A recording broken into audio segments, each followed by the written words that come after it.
I visited a collection today. I didn't buy it, but spent a lot of time going through it. We're going to go through just a taste of the key issues that we found in that collection on this video from Bronzeville Comics.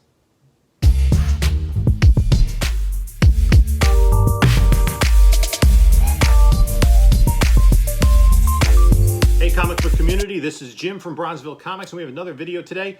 A reminder, our 750 subscriber giveaway is this newsstand edition of Superman and the Man of Steel number 18, first appearance of Doomsday.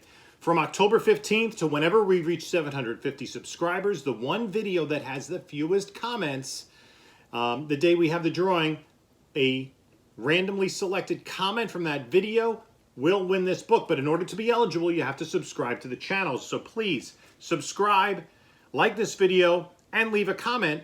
Look at my other videos and leave comments on those too, because the one that has the fewest comments is going to be the one that we're randomly going to select the winner from.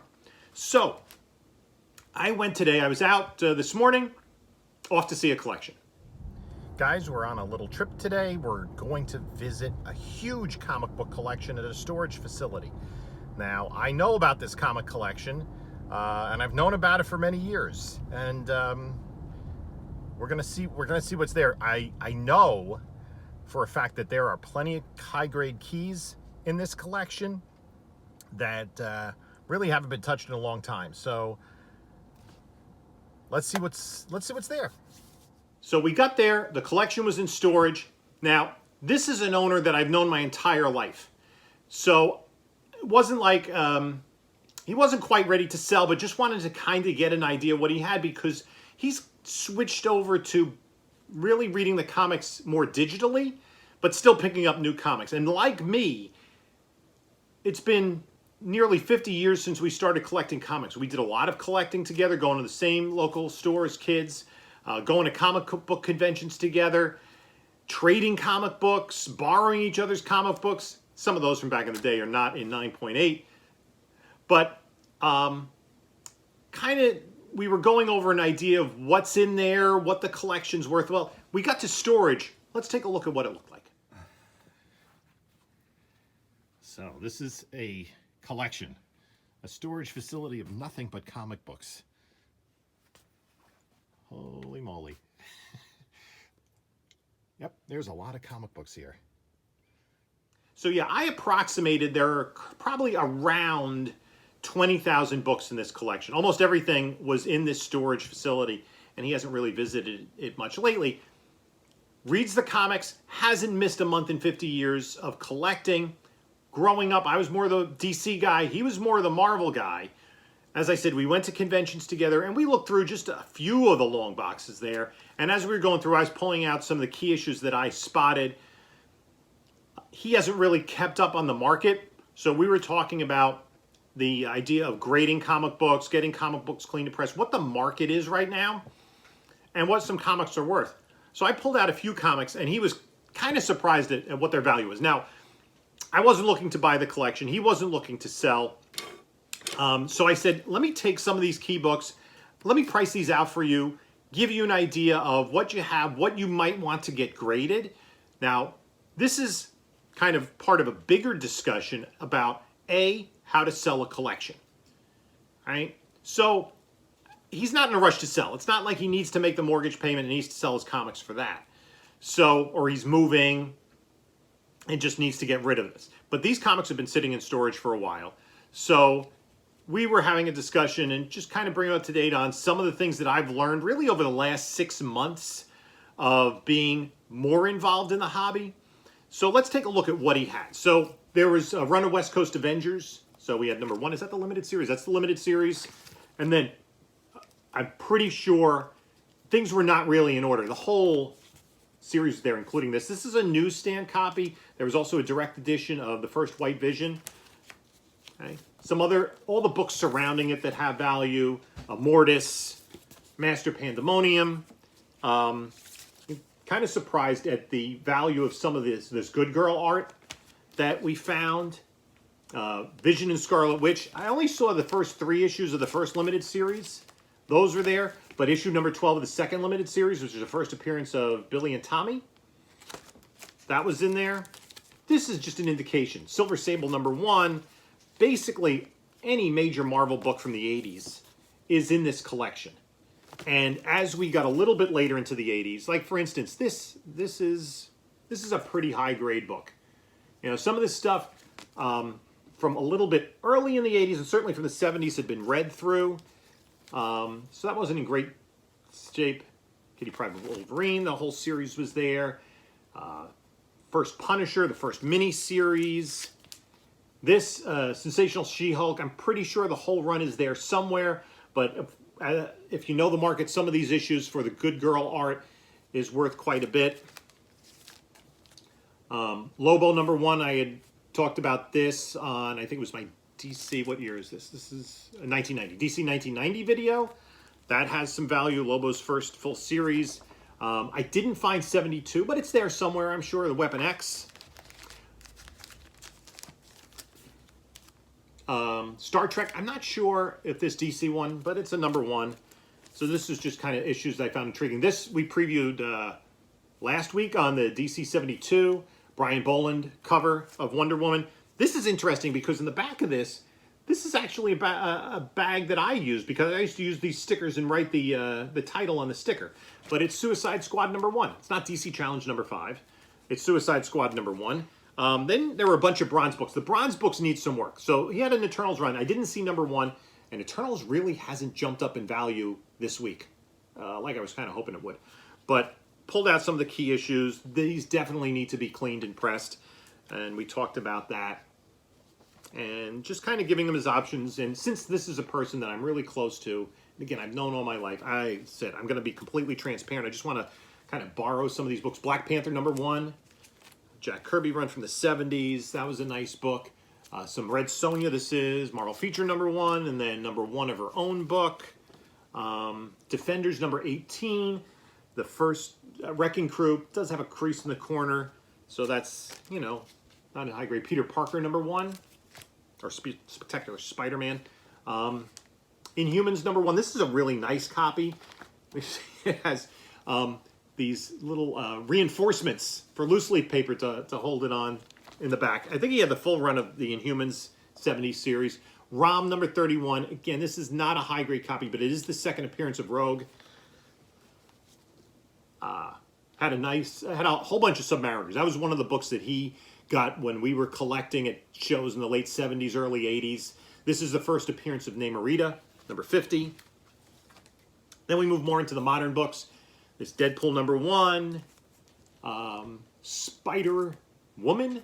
Yeah, Spider-Woman #1 from, I guess that's from the early 90s. Then a whole run of Amazing Spider-Man, some of these books. And again, kind of surprises 601 of some of these Mary Jane covers have great value. That was kind of surprising. Black Cat, more Black Cat. And Spidey and Deadpool. Just, we were picking out some of the books that did have more value in this later ASM run. His ASM run goes back probably before 200. Doesn't have the 129. Then he had the entire Wolverine run. Unfortunately, these had been stored where they got a little bit bent. So they do need a press, not 9.8s, but did have the key issues, right? The first, Joe Fixit, #2 also. He did not have the Wolverine miniseries any longer. He said his sister had been selling stuff on eBay a number of years ago, and she sold that for him, so that one's not around anymore. Silver Surfer #1, and actually 2 copies in here of #44, the first Infinity Gauntlet. That's some good stuff. All right, #50. And then we found the X Factor box, X Factor #1, and again, this is these are all high grade. These are all like in the 9s, certainly. X Factor #6, the first appearance of Apocalypse. He took home with him to go over with his wife because she had been looking at the prices of stuff on eBay. A box of Amazing Spider-Man, 238, 252, all of those in there. I said, my recommendation to him, because I looked at the 238, we were in high school at the time, so we did not take out the tattoos from Amazing Spider-Man 238. It has the tattoos in it. Couple of spine ticks. I estimated 9294 for that book.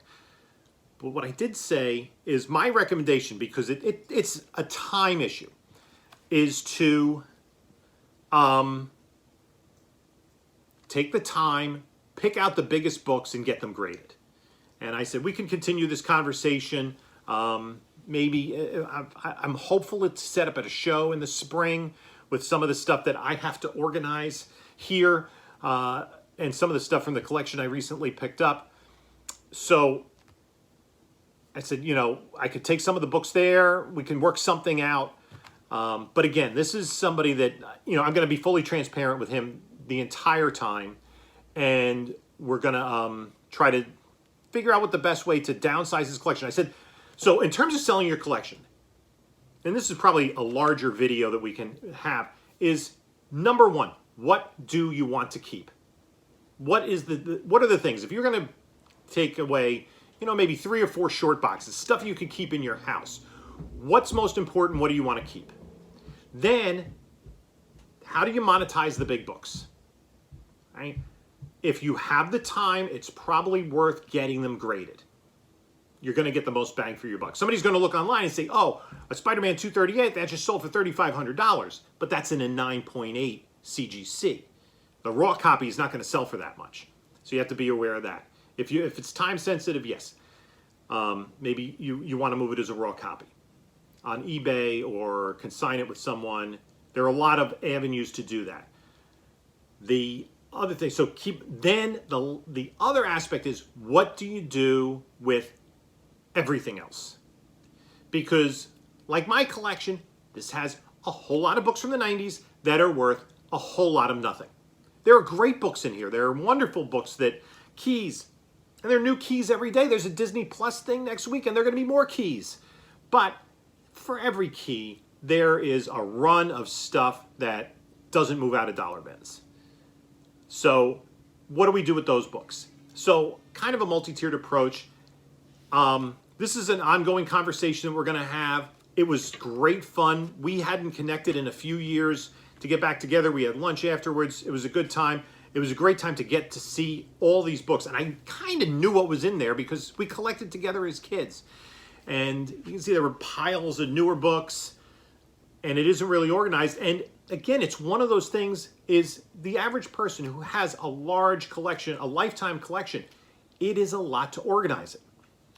I started this aspect of my hobby 2 years ago, going through my books and trying to organize them as best I could, alphabetically, right? In the meantime, I have 2 more years of books to organize. I've only gotten up to SO. So it takes a while to go through it when you have a large number of books. There are ways to do it. I'm going to take these books, I'm going to get estimated grades on them, see what might be worth getting graded professionally, sent out and get slabbed. So it's the beginning of a conversation. It was a lot of fun. Again, these are not my books. These are his books, but I thought that my audience would have a good time taking a look at these and seeing what is in this collection. So at some point, I'm going to have to put together a video, maybe someone else, where we talk about how to sell a collection and what to look for, especially if you have a large collection, because there are different aspects. You might just get a collection that is, was a family member's that's left to you, that you don't have a personal attachment to it. That's different. If this was just a person off the street that I got in touch with and they said, listen, I got, a storage locker full of books and we're moving, my wife wants me to get rid of them, I might have just made an offer and taken all of them, right? But when it's someone you're close with, you're going to work together so, you do the best possible you can for them. Okay. Now, also, it does help with the books being organized, which these were somewhat organized. This box had Daredevil, this box had X Factor, this box had Amazing Spider-Man. So, guys, I hope you enjoyed this video. I hope you take looking at this this batch of books that we pulled, and we didn't even get to much of it. We pulled maybe half a dozen boxes out of like 40 long boxes or something like that, or 60. I don't even know how many there were. I tried to estimate the count. There were probably 40, 50 long boxes of comics. Maybe a little bit more than that, because I estimated about 20,000 books is what he has. That was my best guess. But that's just a guesstimate. So, guys, drop a comment. Let me know what you think. How do you go about organizing, downsizing, upsizing your collection, leave a comment, like the video, subscribe, and until next time, enjoy your comics.